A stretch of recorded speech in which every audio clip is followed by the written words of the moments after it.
Welcome to Flying Upstream, the podcast where we uncover the choices, practices, and wisdom that defy mainstream conventions. I'm Kristyn. And I'm Luisa. And together we're here to illuminate the alternative paths that have shaped human experiences through the ages. In each episode, we'll examine ways to move beyond societal norms. We're passionate about how timeless wisdom and unique lifestyle choices can foster healthier, sustainable, and enriching lives. Join us as we navigate, challenge, and celebrate the beauty and insight of walking the road less traveled. If you've ever felt like you're flying north for the winter while everyone else is flying south, you've found your flock. Spirits, welcome back to another episode of the Flying Upstream podcast. Today, we have another guest on the podcast who's going to share the story of the unconventional path that took her to success. That's right. With over 12 years of inner work, Nita blends ancient wisdom with cutting-edge science to guide individuals to wholeness. As a certified trauma-informed somatic and intimacy coach, nervous system expert, and spiritual teacher, her Soul Embodied method integrates spiritual wisdom, shamanism, quantum science, and advanced psychology for lasting transformation. Nita's journey from corporate burnout to vibrant health, overcoming autoimmune disease, and embracing a sovereign path has shaped her expertise. Passionate about bridging science and mystical magic, she empowers clients worldwide through coaching, mentorship, and transformative wellness retreats. Nita, welcome to the Flying Upstream podcast. Thank you both for having me. Thank you, Kristyn. Thank you, Luisa. Long intro. It was very well deserved based on everything that you do. And I want to start I'm going to call it the middle, because I want to be able to understand what made you leave the corporate world and start your journey in holistic healing.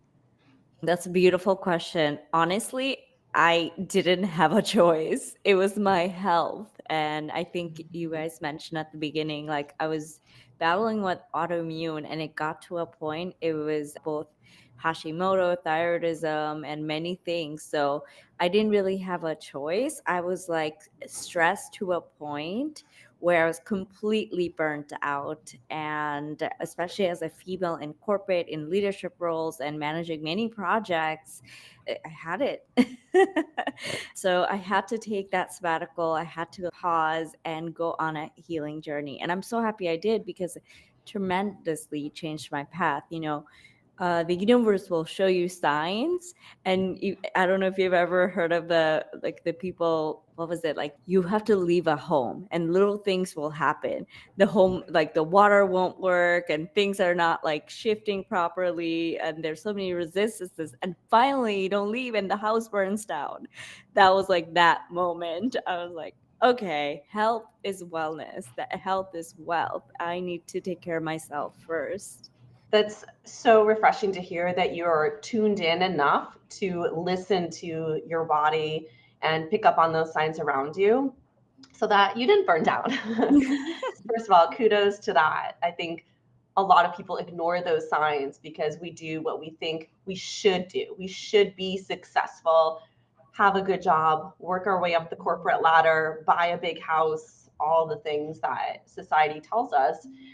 And in taking that turn and taking some time for yourself, I understand that you came into this soul embodied method. Is that right? Yes. Okay. Yes. Can you tell me what is it and how does it help people heal?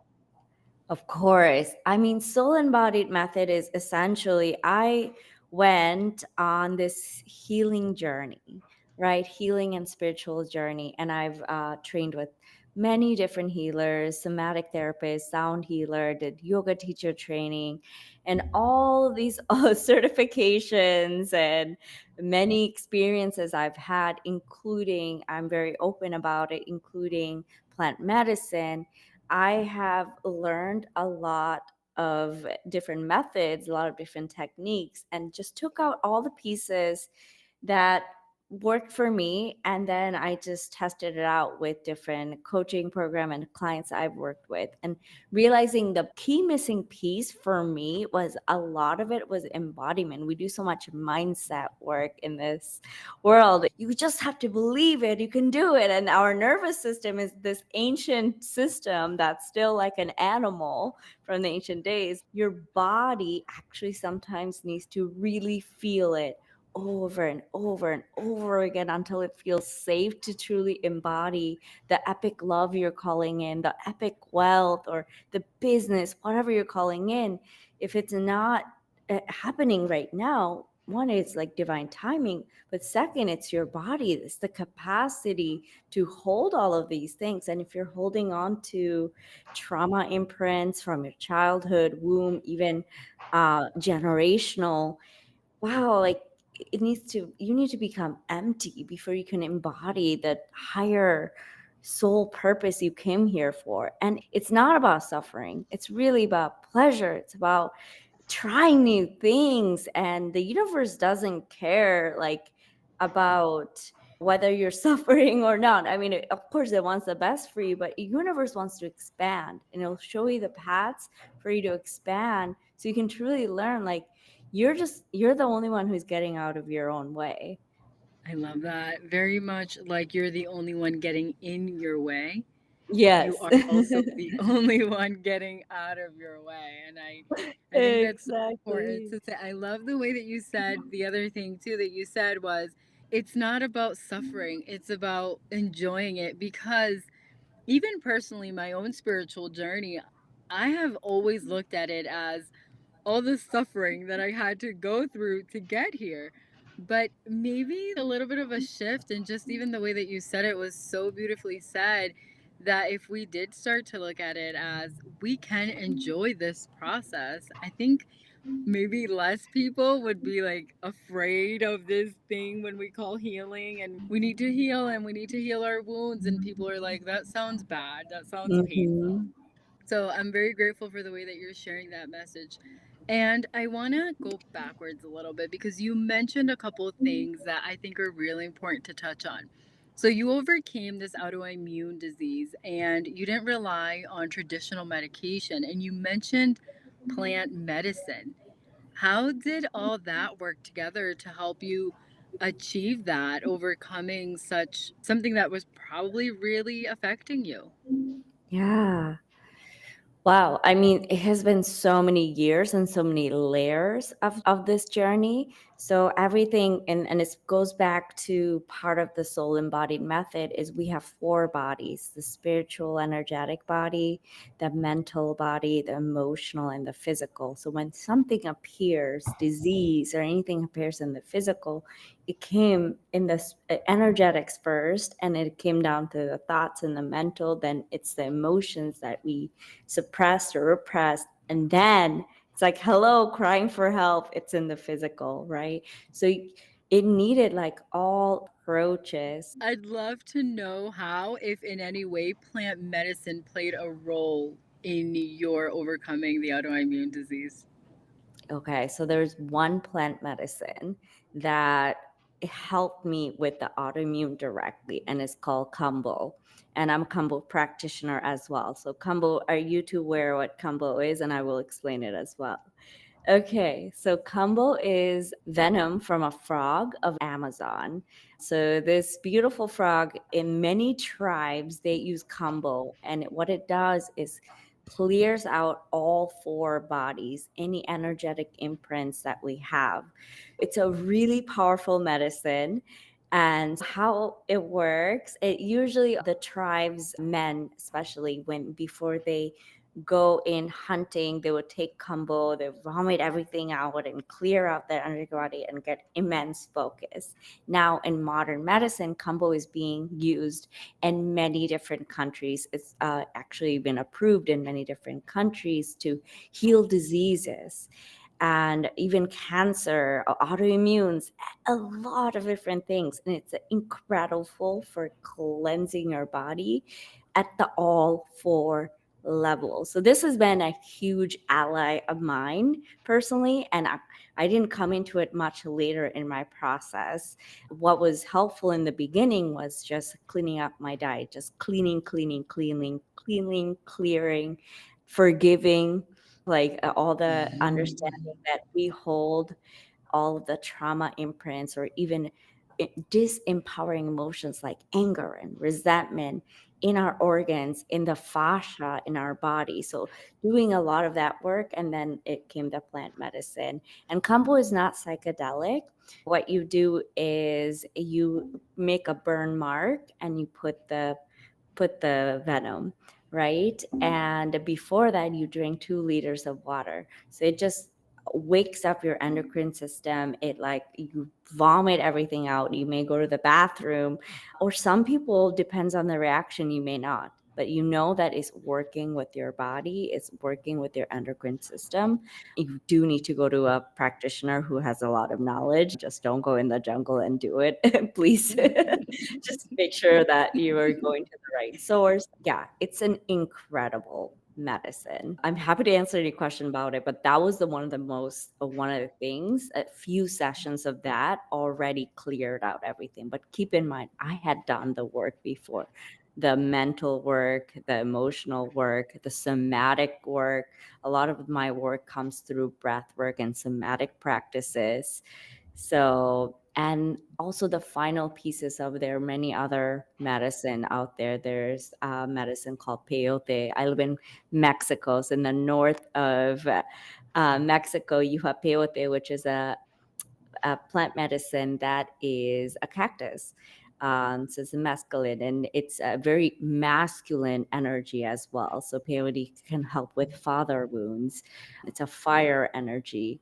There's Wachuma that's in the Andes. That's again a masculine grandfather energy. You may have heard of ayahuasca, which comes from the Amazon, and it's a she, like the feminine. And ayahuasca has this contract with Mother Gaia to uplift the consciousness. So not everyone is meant to drink ayahuasca, but those who do, they do a very different multidimensional spiritual work around this. It's very healing for ancestral, generational womb healing.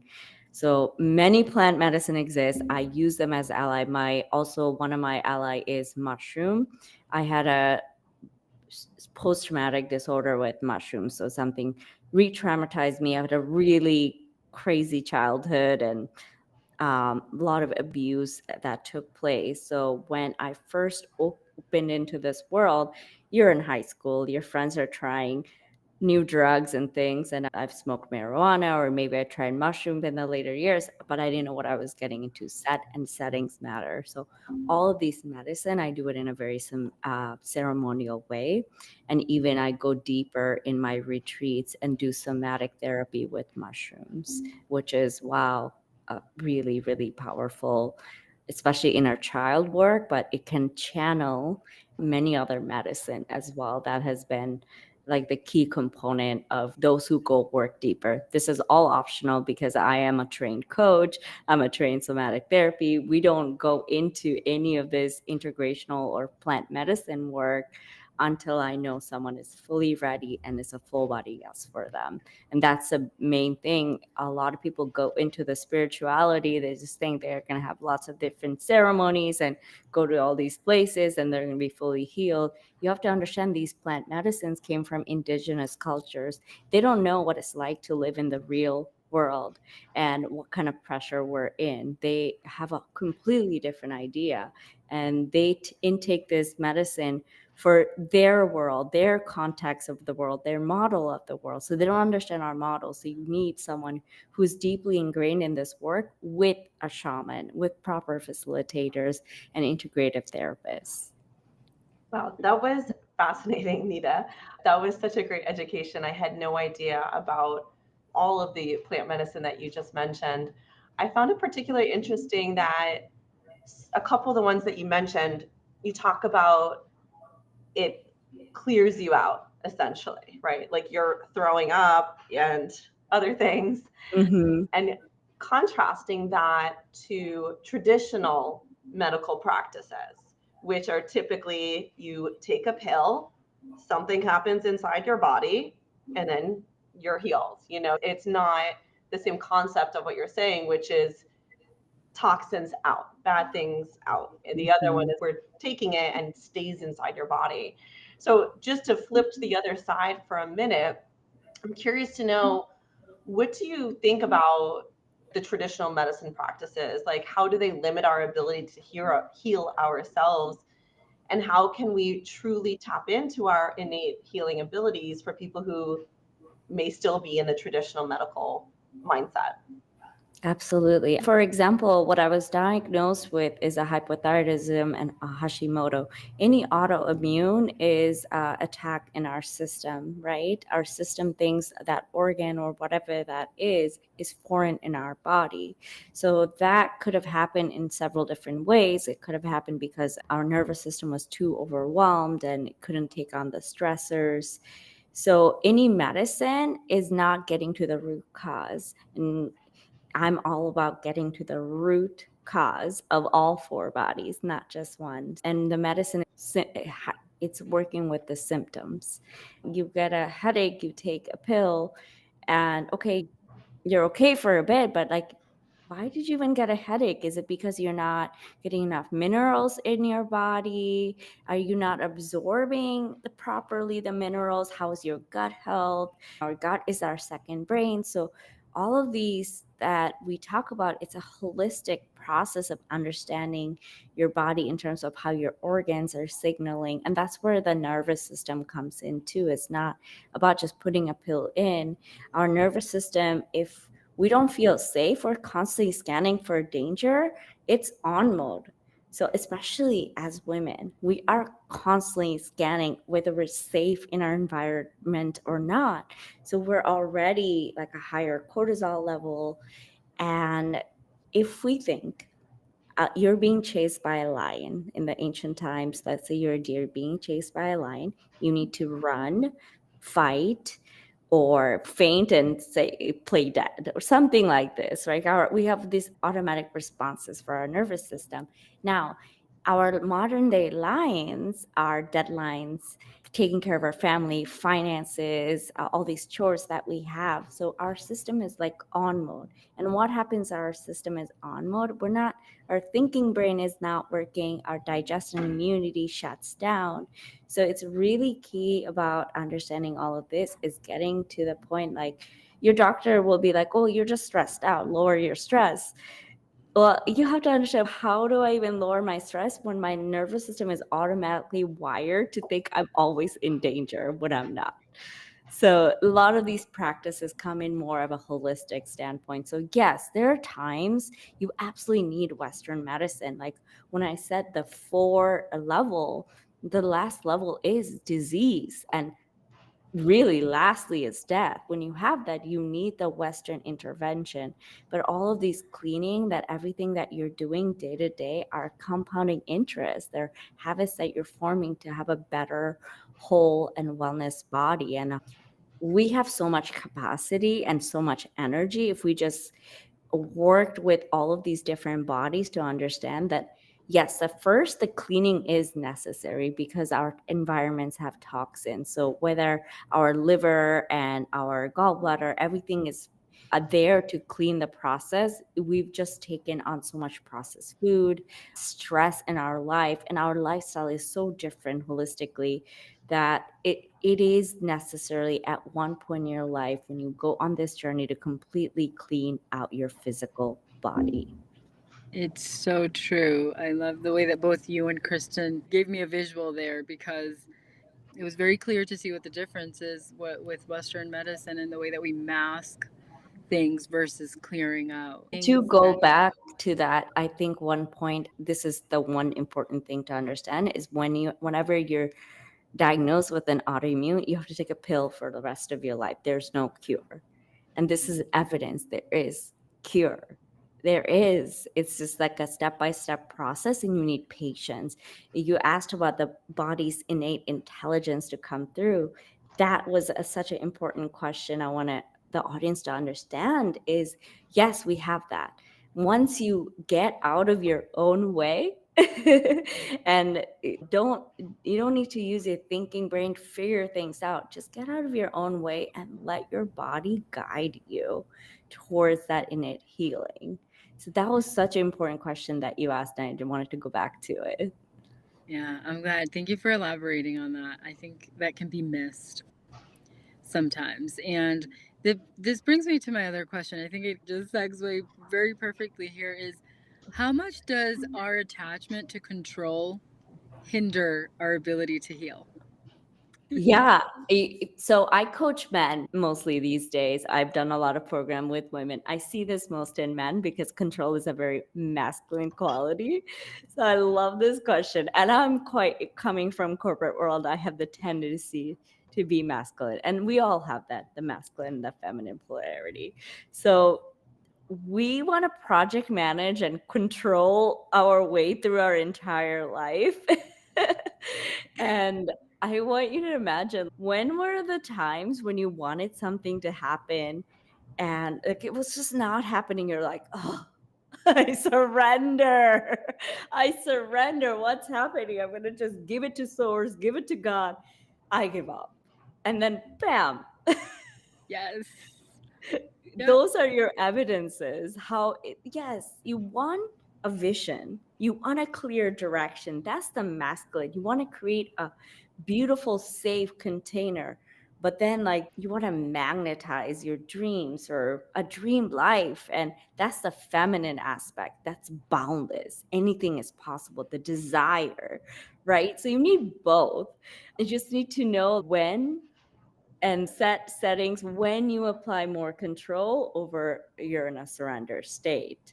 So I personally think the control, the masculine, and all of those are foundations. You build up the foundation, and it's the same thing with manifestation technique or anything else. You have a level of foundation where you feel safe, where your body feels safe, right? And then you surrender. You let the magic happen. You let it come to you. You let the universe and the divine forces to step in for you and to go ahead and help you co-create that vision. That can be hard, I think, in practice when we can't get out of our brains. Yeah, absolutely. You're saying, Nita, is really resonating with me, and I want to take it a step further. How do you think the unconscious mind influences our physical and emotional health? And assuming that it does, what techniques can we use to access and transform these subconscious patterns? Absolutely. Wow. This is I'm a nerd. I love talking about this.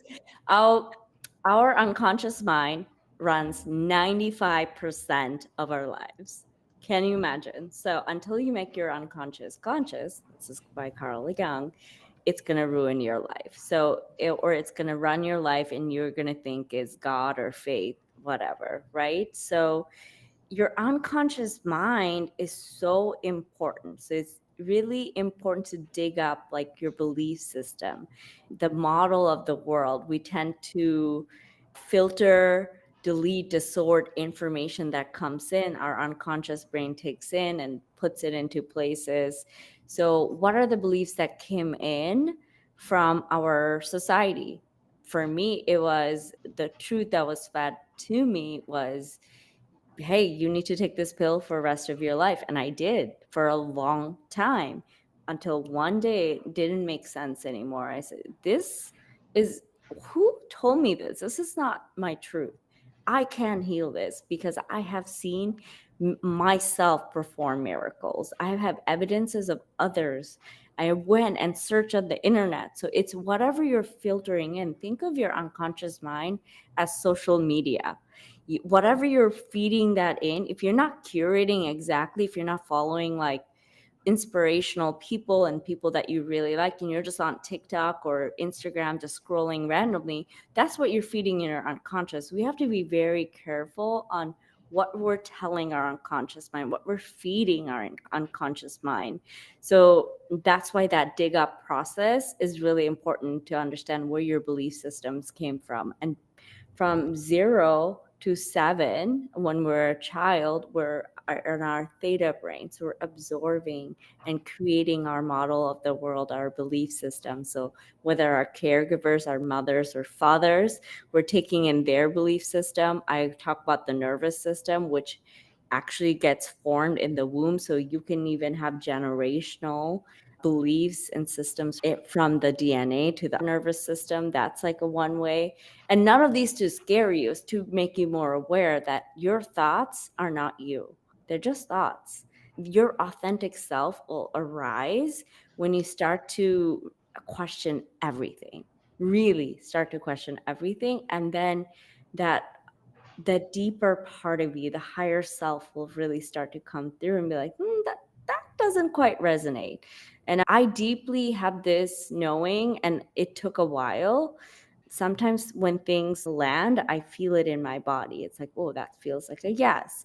Something when I'm like, this is unsure, and where that's like the ego coming in. And ego is neither bad or good. You can play it as an ally if you want, or you let your ego run, which is like the conscious mind, the 5%.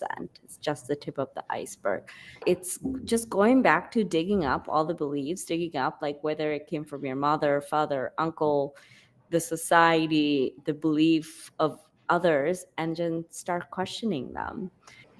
If, in terms of health or in terms of anything else, if someone has told you, okay, you can't heal this, and you subscribe to that, well, of course your unconscious is going to be like, no way, I can't heal this. And you fall into that victim mode. This is going to be the rest of my life. I just have to take this pill. I'm always going to feel not energetic or fully me, and this is my life. You subscribe to that. Or you can have the opposite, right? You can feed your unconscious with motivating things that you really are be like, it's possible for me. I want to start feeling more and more pleasure in my life. I want to start feel good in my life. I am worthy. I'm whole. The more I care for myself, more I can provide for others, more I can give others, then you're going to see the more possibilities. Yeah, I want to go back to something that you mentioned because it's so prevalent, and I think we're all subject to it, which is technology. You mentioned social media specifically, but big picture, technology has such a big impact in how we live our lives. A lot of what you talk about, I think we have to be connected with ourselves in order to be able to be aware. You mentioned you feel it in your body when it's a yes, it lands. And in my own experience, I do know that you have to be connected to yourself. I didn't experience that. I didn't know what a yes meant or what was true and what wasn't true until after my own spiritual awakening, because I was so disconnected from myself prior to that. How do you think technology contributes to that alienation and that disconnection from ourselves that I think really keeps us from being able to reconnect with our true selves, to be able to even be aware of what is coming from our conscious mind and our unconscious mind, and what programs we're running essentially that we are allowing to make us or think that we're victims of this life that we've been giving, rather that we're co-creators to it. Right. Wow. Technology it does play a huge part. I think one of the main thing is we're living in a society of loneliness and isolation, right? And we're meant to live in tribe, in communication with another, within a family. Like for me, it's really important to have a good community, eat meals together, do certain things together in person, in presence. And technology makes things easier. It's something as simple as texting. That's not true conversation. It's still like picking up the phone and having a conversation, or sitting together and having that deep, intimate moment. And we all need that. Healing this, when you're going through spirituality or awakening or any of these process, we are better together, and we are better in multiple people. 1+1 is more than two. It's infinity. So when we're living in this society of isolation and we're just thinking, oh, I have this business and I'm going to do it all by myself, like, you're not alone. Once you start talking to others, once you start being vulnerable and sharing your stories, just like you two have created this beautiful platform, others like, oh, I'm not alone in this journey. So imagine if you can create a blueprint of people. Technology is important, by the way. Like, I use AI, but imagine if you can just create a blueprint of all the people that you can ask for help if you're going through a tough time. You know, whether it's your mother, father, best friend, therapist, dentist, whoever you're connected to, start writing all the people that can help and support you when you're going through this journey, instead of going on to TikTok or just texting someone and being alone and scrolling. Wow, it's such a difference when you just have all the names that you can think of, like people can that truly support you. And it's a constant journey in, as I mentioned, I coach a lot of men, and they have this thing where they go from boyhood to all of a sudden they are the provider or father. They don't have that initiation period. They're doing it by themselves. Do you have a men's group? Do you have a coach or a therapist? You need a support system. You're not alone. When you are running a business, it's two of you together doing this podcast. Imagine if one of you were like, I'm going to do a podcast. And if you didn't have an accountability buddy, maybe you would have never launched it. It's like, you're in this together. So it's about, like, technology has really created this isolation, as well as obviously 2020, the C era. And it programmed us in a way to think that we have to do things alone. And I just want to inspire everyone to really create that blueprint. I have it. I actually tell everyone to create it and realize that you're not alone. And in a way, technology, social media, all of this can be very addicting. It's a coping mechanism, and it's something we resort to when we feel very closed up. It's easy way to escape, just like it could be with drug, alcohol, porn, anything. It's that. But or you can use it for your good by saving time. AI is example of that, right? You can easily create a podcast script and like an outline, and makes life so much easier, and it can be done in 10 minutes, which before you'd have to sit and write it out. So it really based on how you look at it and how you use it. That's such a great answer. I appreciate that you are not just slamming down technology, that you're acknowledging there's two sides of it. And we do have the choice, we have the free will to use it in a way that is either helpful or less helpful to us. So as we start to wind down here, I want to thank you so much for being with us today, Nita. And we've saved the best question for last. So we've talked so much about your journey and helping other people in their journeys. I'm really curious to know what your thoughts are on the future of healing, and what role will spirituality, consciousness, and energy medicine or plant medicine play in shaping our health and well-being? What an amazing question, first of all. I often have wondered like this, because I do live in a community where there are a lot of healers of all sorts, and they play a lot of modalities, whether it's Reiki, breath work, plant medicine, shamans. I have access to all of this. You do have to understand, I've chose this life and I live in a very privileged world. I can imagine when you live in a society where you don't have access to this, it can be very intimidating. So knowing that healing is just a journey, it's not linear. I always go, it's a spiral for me. Sometimes you feel like you're going back to the same problem over and over again, and you're like, I worked on this. Just know it's a different layer. There's deeper process. What I tend to do is I no longer subscribe to that healing kind of mindset. We're always transforming. We're always stepping into the newer version of us, you know? And yes, I understand like a lot of our journey, the spiritual awakening, that initially it was a necessary step to heal, but we don't always have to subscribe to this word or reframe healing into like I'm becoming just more and more me. I'm magnetizing my life. Just like having a different reframe to healing already takes off the burden. So I wanted to share that because I had to go through that journey. And now, instead of being like, oh, I have to heal this ancestral trauma to figure out my money blocks or something's happening in my business, which is like a true mirror in my life, and I need to figure out what I need to heal to do this. Like, no, it's like everything is coming, everything is okay.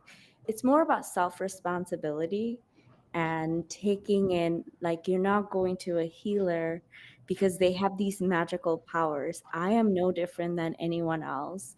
I've just put conscious effort and work into my inner work.